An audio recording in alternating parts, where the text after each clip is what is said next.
All right, now our last muscle type, smooth muscle. So smooth muscle is called smooth muscle because it does not have striations.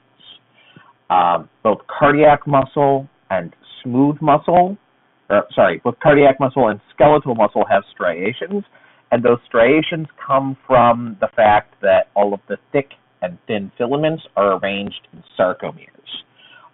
You remember the whole sarcomere with like the A band and the H zone and the zone of overlap and the I band and all of that. All of that is because the thick and thin fibers are all lined up in big bundles. Smooth muscle doesn't have that. It just has thick and thin fibers scattered sort of randomly throughout the cell. Some smooth muscle cell is purely autorhythmic, but most smooth muscle cells do receive input from the autonomic nervous system. Smooth muscle is capable of mitosis and hyperplasia, so that means that this is actually the only type of muscle cell that can divide and replenish itself. So mitosis means that the cells are, dividing to make new cells. Hyperplasia means that the cells are getting more numerous. So injured smooth muscle will regenerate well. If you take damage to smooth muscle, you can grow more smooth muscle. This is not true of skeletal and cardiac muscle. With cardiac muscle, we know if it gets damaged, it gets replaced with scar tissue, but it never comes back. Skeletal muscle as well, while sort of it can regenerate a little bit, for the most part, damage done to skeletal muscle is just done. Other muscles can get bigger to compensate, so you can sort of regain some of the function, but the damaged tissue doesn't really come back. If you take a stab wound to a muscle, those muscle cells that die probably pretty much stay dead. That area doesn't get better. You have to sort of train around it. But smooth muscle is nice in that it can grow back if it gets damaged. Smooth muscle is slower twitch than either skeletal or cardiac muscle. It takes longer to contract, but it stays contracted for longer and without fatigue. It's actually using energy at such a low rate that it doesn't usually get fatigued. Smooth muscle is sometimes called a visceral muscle because it tends to be found within your body's internal organs. It makes layers and walls within hollow organs, like, say, your intestines or your cardiovascular system or your stomach or things like that. It tends to be involved in moving things around your body, particularly food in the GI tract, and it modulates pressure in the circulatory system and air pressure in the respiratory system. It expands and constricts your bronchioles. If you've ever had an asthma attack, then you know what happens when the smooth muscle of your bronchioles contracts too much. In some areas, it can also provide very fine motor control. So, for instance, the piloerector muscles that attach to the hairs of your skin, that's smooth muscle, as is the muscle that control the size of your pupil. The myocytes of smooth muscle cell have a fusiform shape, so that's like sort of toothpick shaped. They have sort of a thicker middle and they taper down towards the ends. They have usually one nucleus in them. They're myocytes, they're true cells. And they have lots of thick and thin filaments, but they're not all lined up with each other all the time. Smooth muscle cells don't really have a sarcoplasmic reticulum. They have a smooth endoplasmic reticulum. It does contain some calcium, but it does not really supply the amount of calcium that they need in order to have a contraction. Most of the calcium that smooth muscle cells get in order to contract comes from outside the cell. It comes from the extracellular fluid. Because smooth muscle cells don't have sarcomeres, they don't have Z-discs. And that means that, well, what is it that anchors all of your thick and thin filaments into place? They can contract and move against each other all they want, but if they're not anchored to some steady portion of the cell, then it doesn't really matter. They're not going to actually change the shape of the cell. What happens is that instead of Z-discs, what the smooth muscle have are called dense bodies. These are large protein plaques found inside the cell, and you'll have like thin fibers hooked to these plaques, and then those thin fibers contact thick fibers, those thick fibers contact other thin fibers, which contact thick fibers, which contact thin fibers.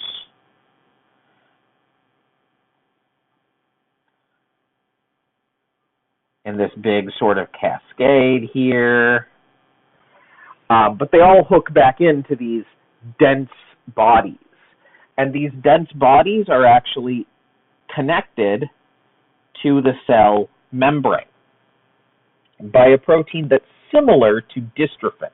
If you'll recall, dystrophin is the protein that attaches the thin filaments near the Z-disc to the skeletal fiber membrane, and from that to the endomysium to transmit the force of contraction to the cell itself.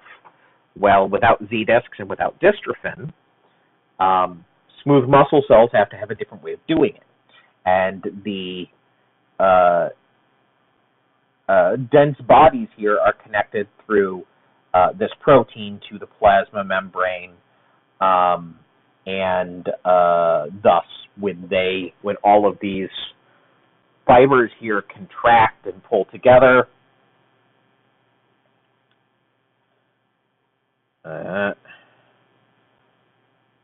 that's what's going to contract the cell. Smooth muscle fiber, usually in smooth muscle tissue, you'll have areas where all the smooth muscle is sort of going mostly the same direction. You can see here this down here, this is longitudinal smooth muscle fiber, so they're going with the grain here.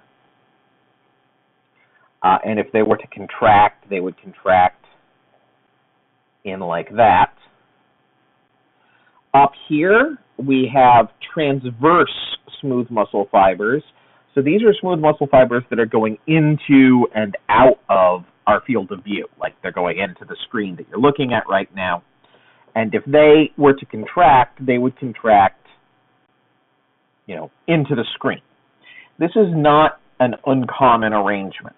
In many types of viscera, you'll have a band of transverse smooth muscle fiber, and then a layer of connective tissue, and then a band of longitudinal smooth muscle fiber. Smooth muscle can be arranged in what are called either multi or single units, and it's a little bit unintuitive how it works. Multi-unit smooth muscle means that each smooth muscle cell is going to have its own innervation. So here we see this nerve contacts this cell, contacts that cell, contacts that cell, contacts that cell, contacts that cell separately. The reason this is called multi-unit smooth muscle is because each muscle cell acts as a different unit. Now, as you can see here, these are all being fed by the same nerves, so they're all going to contract at pretty much the same time. But each muscle cell acts as basically a different unit.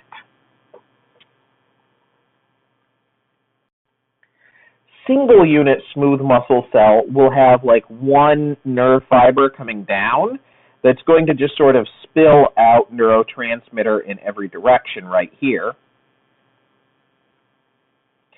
and stimulate these cells that are running next to it. But each cell here, each smooth muscle cell, is connected by gap junctions to the smooth muscle cells next to it.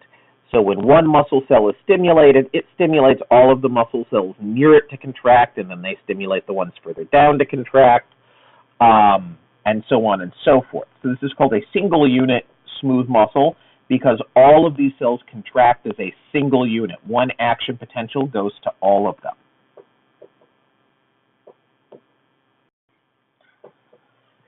Smooth muscle is involuntary.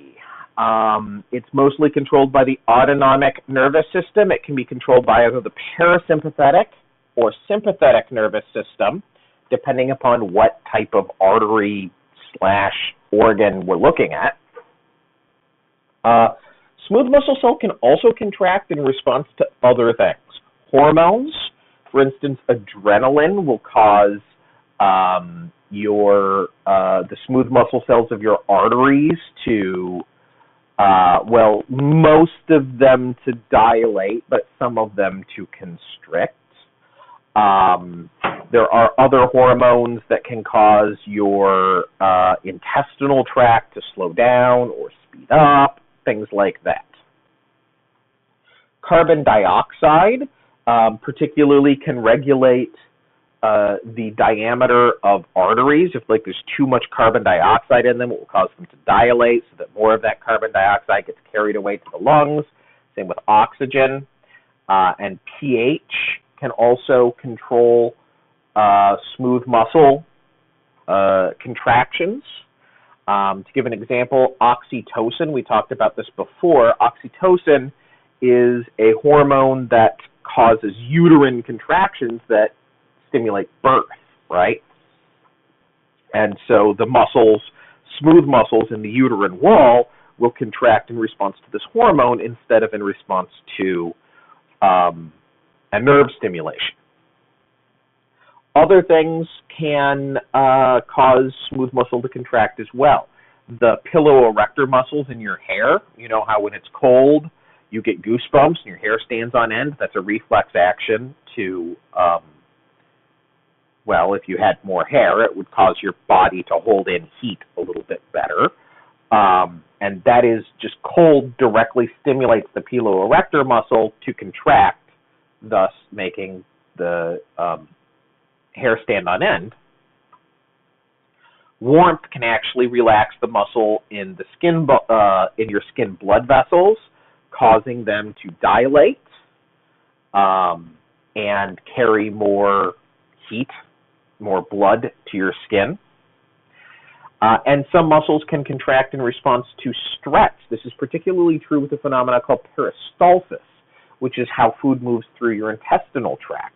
When you have like a big bolus of food that enters into your intestine, it stretches the muscle there, and then in response, after being stretched, that muscle contracts and squeezes it a bit further down. Now that muscle stretches, and then it contracts and squeezes the food a little bit further down than that.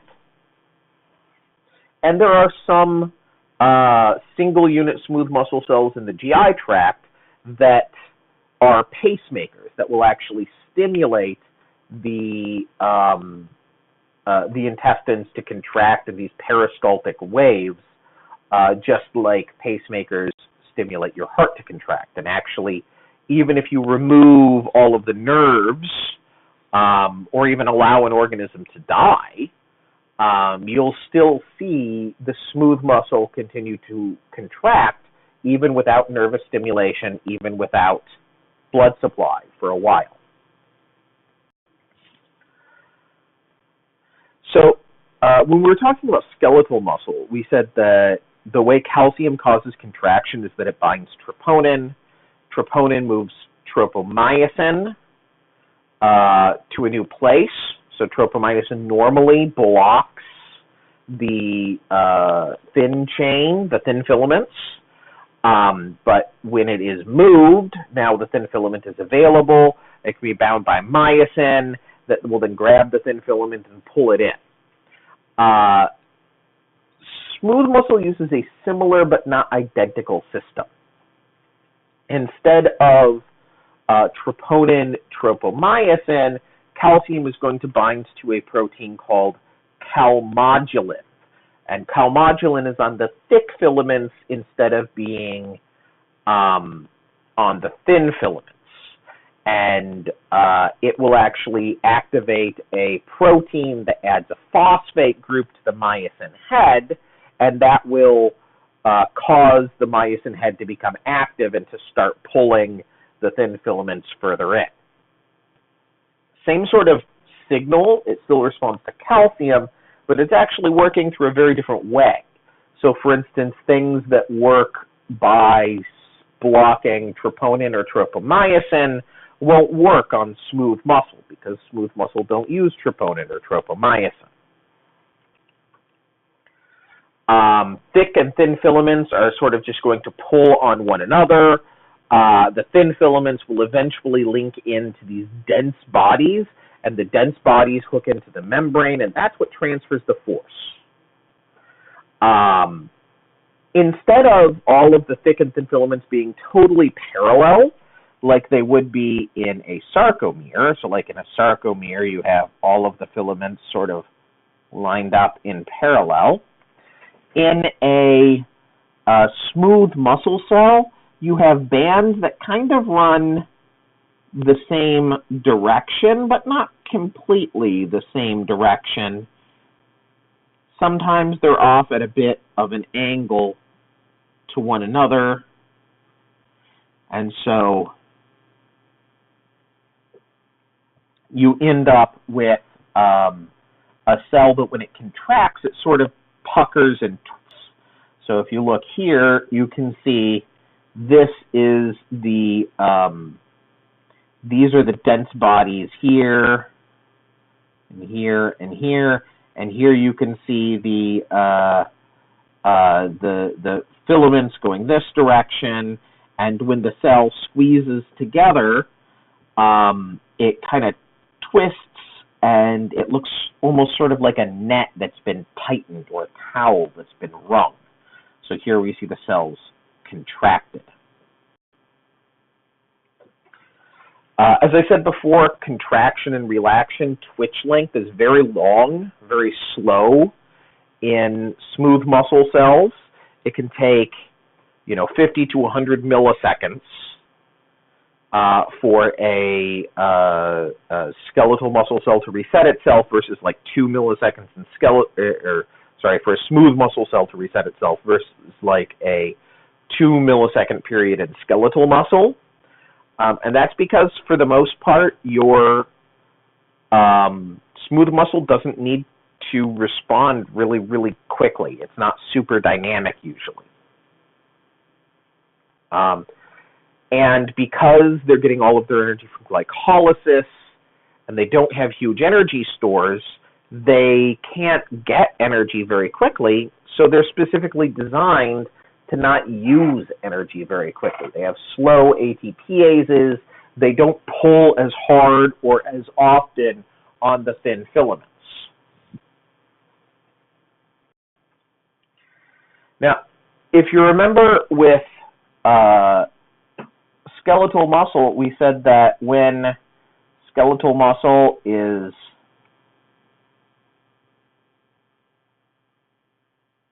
stretched, right? So this here, this is normal skeletal muscle. But if you were to stretch the skeletal muscle out,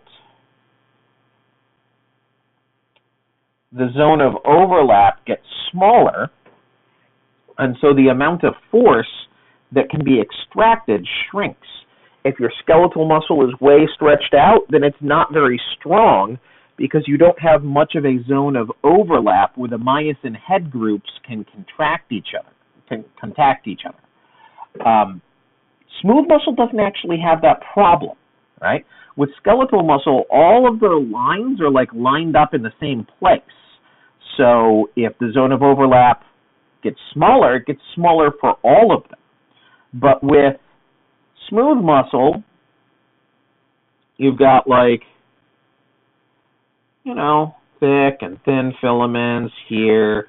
Maybe you've got that there, another one down here, and another one here, another one out there, maybe something up there. And if you were to stretch this out, there's still going to be some areas that have some overlap. So smooth muscle can still contract forcefully even when it's really, really stretched. And this is actually important, particularly in, say, your stomach.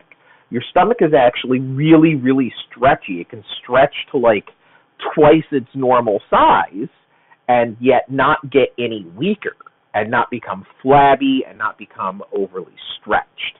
Same with your bladder.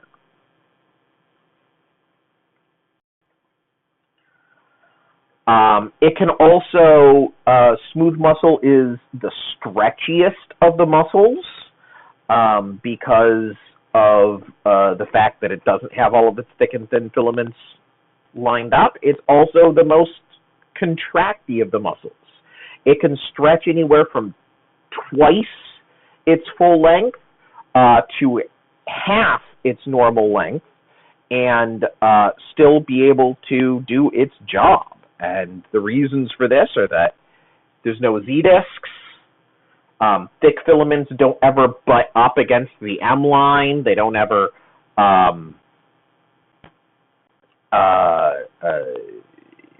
lose contact with one another. The thick and thin filaments are not arranged in these sarcomeres, so you don't have a time when like too much stretching causes too little overlap. It's not all going to be lined up like that. And also the thick filaments are a little bit different. They don't have a bare zone in their middle because they don't have to have an M line that's going to line them up. So their whole length can form cross bridges where the head groups are going to grab hold of the thin filaments. And so just there's a longer area that can have contraction occur over. All right, so that is the normal material for today. I do have two further things to talk about that I'm going to post tomorrow, being Thursday. I'm going to talk about the case study that I sent out, or that I sent home with you, as well as some stuff about muscular disorders. But you should not wait for that to do the case study. You should already have done the case study and looked up all of that information. And this is all of the normal lecture material, the physiology material other than disease pathologies that will be on the test. So good luck, everyone, and I hope you do great.